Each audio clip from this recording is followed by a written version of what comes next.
Hello guys, welcome back. In today's video we are going to talk about the adaptation of orchids to the semi-hydroponic system, and I will talk more about what exactly influences their adaptation and what we can do to ensure that they adjust as fast as possible to this system.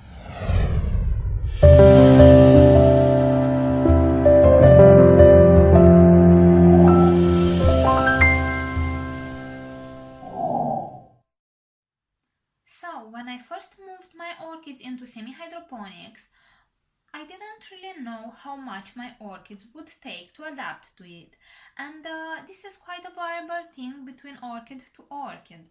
More exactly, orchid roots grow and establish to the environment they are in, and once they are grown, they cannot change. Because of that, whether you are changing the local root zone conditions, whether this is by changing the medium, any type of medium, and not just the lecabees that we use in semi-hydroponics, or you are just drastically changing the overall conditions, as when a plant is grown in a Hawaii greenhouse and it gets then to your windowsill, you will be aware that the plant will need to grow new roots that are right for the new conditions. If the old and new environment are similar, or the new one is an improvement, as from soapy sphagnum to moist lecabees in semi-hydroponics, there will be no real adjustment necessary and the plant will continue growing as if nothing happened. Or in the case of the improved airflow of my sphagnums to semi-hydroponics, they will take off and grow better. If, on the other hand, the change in the root zone environment is vastly different, coming out from dry bark and going into moist sphagnums or semi-hydroponics, for example, the old root system may be virtually useless and an entirely new set of roots will be needed to grow before the plant has fully adapted. For example, this is my Brassavola David Sander, and she was spotted in moss. And as we can see, this orchid is potted in semi-hydroponics for about 2 months now, let's say, and we can see here some old roots died, and this is because the sphagnum was quite decomposed, and the roots were already a little bit affected by that, but we can see that the newer roots that were starting to form are adjusting very nicely to semi-hydroponics. It is your choice if you want to remove these roots or not at this stage. I recommend after 1 to 2 months you take the orchid off and cut off the roots, because that they are for no help for the orchid right now, and yeah, we don't really need them. But that is not completely necessary, and the orchid will perfectly do fine without you removing them. For example, for this particular one, I chose not to intervene. So, keeping these two extremes in mind, you can see that the time period for a plant to become very well established to semi-hydroponics varies a lot from plant to plant, and depends on the situation the orchid is.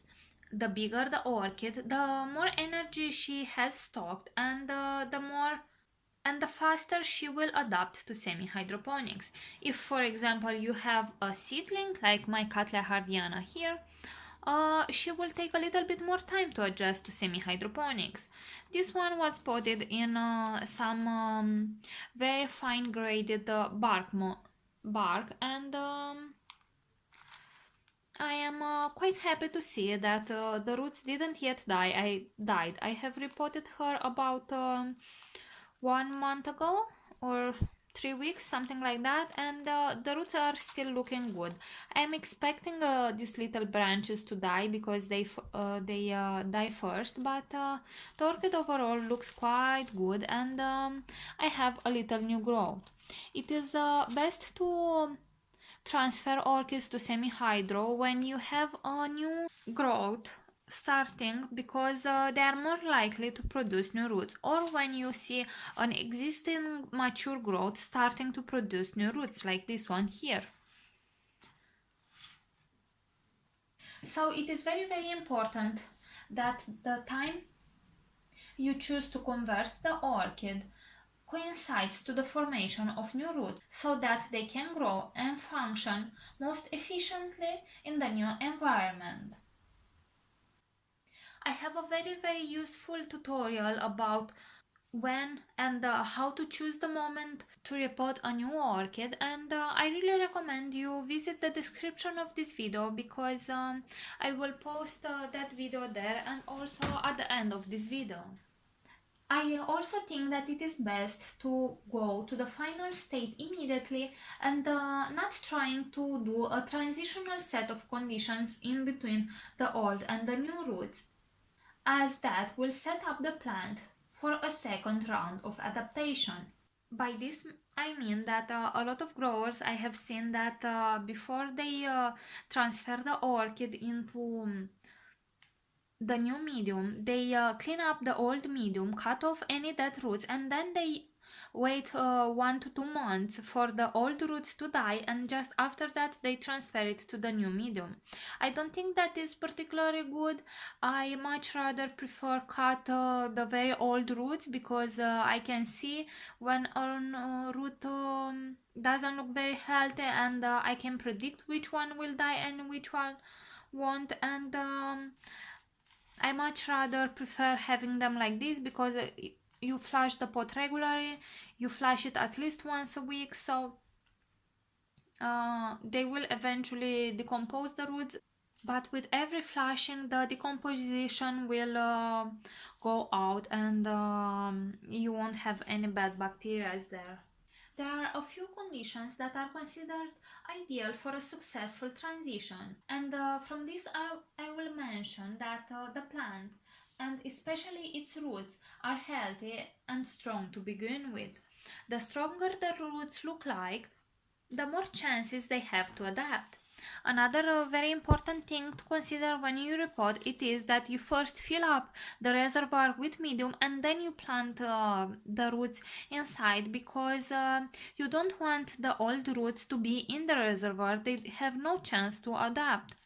And for example, this was a newer root. It was very white and it wasn't stained at all, and we can see that it fully adjusted here. Also, as I was saying that this little seedling seems to be adjusted fine to semi-hydro, and this is because her roots are newer and they didn't suffer all that much.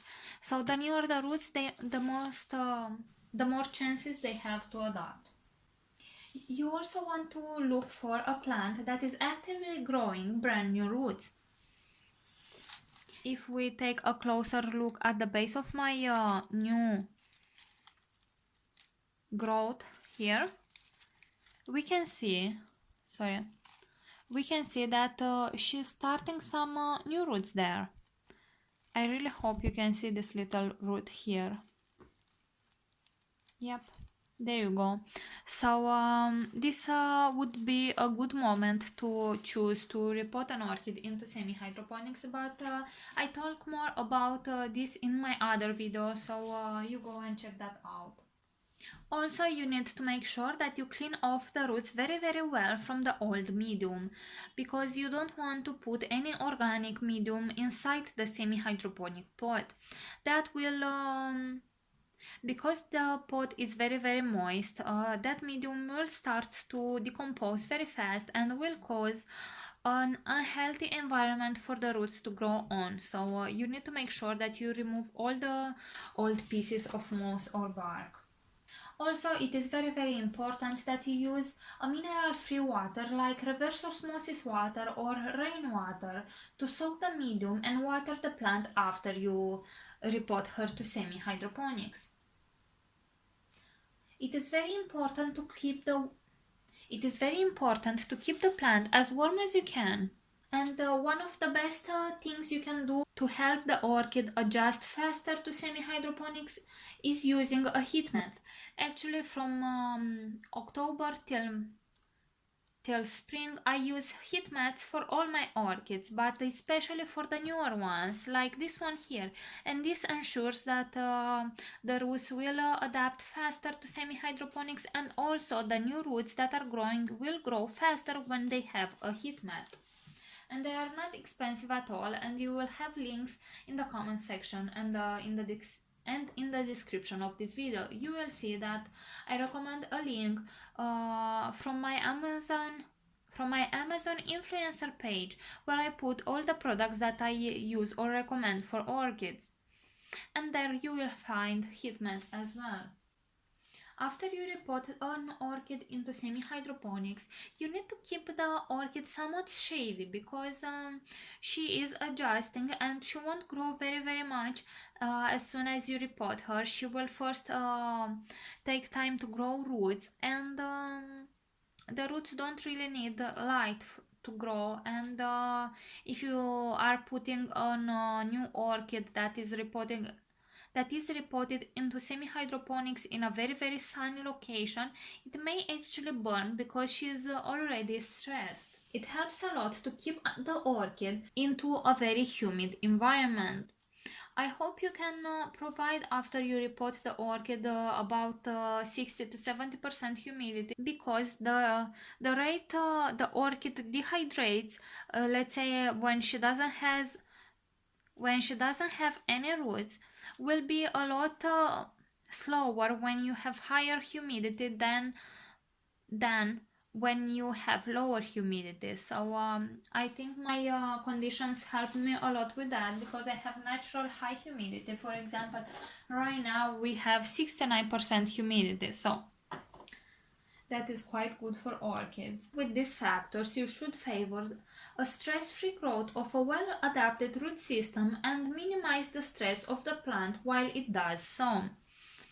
It usually takes about 4 to 6 months for a plant to adapt in semi-hydroponics, if you repot, as I said, at the right time. If you repot, for example, a cattleya when she is not in active growth and you need to wait for a full pseudobulb to grow and after that to produce roots, you may be waiting a lot of time. But if you follow the rules that I have just explained, and you watch that other video that I have about choosing the right time to repot orchids, you will make sure that your orchids will adapt faster and without much stress to semi-hydroponics.